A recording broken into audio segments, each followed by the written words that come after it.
Right now we are at Manu National Park for the Giant Otter Project, and our project is mainly focused on understanding the new emerging risks to giant otters, which are an endangered species.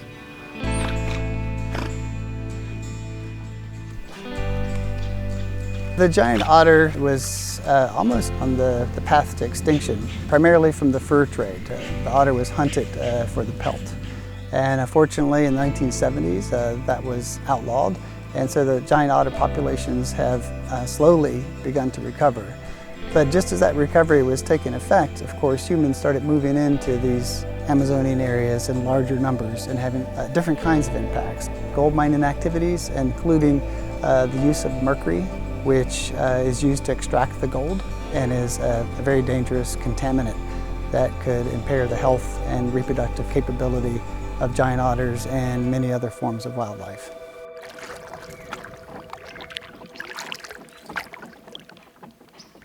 The Oxbow Lakes are the locations where we study the giant otters, where we survey for their presence.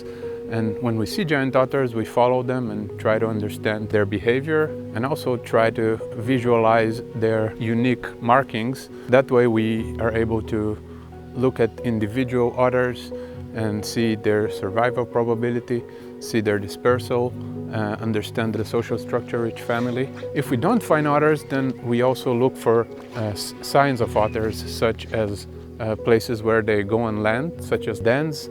So places that we can tell for sure that the otters have frequented recently, so we can understand whether they have been in the same lake at the same time.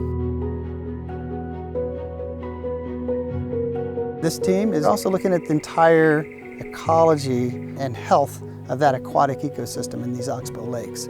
So they're collecting fish and sampling the fish to see if they have mercury contamination from nearby gold mining operations, looking at the abundance and diversity of those fish. We're also doing surveys of the bird populations along the lake to see if those human uses are affecting the bird populations. So really we're kind of using the giant otter to understand the overall health of the aquatic ecosystem that is the Oxbow Lake.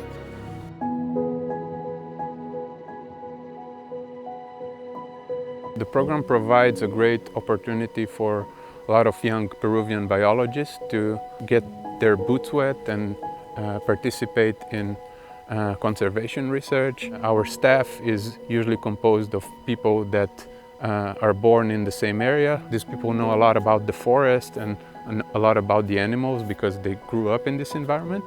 And for me, it's a great privilege to be part of the formation of these Peruvian biologists. And so we learn a lot from them by working with giant otters.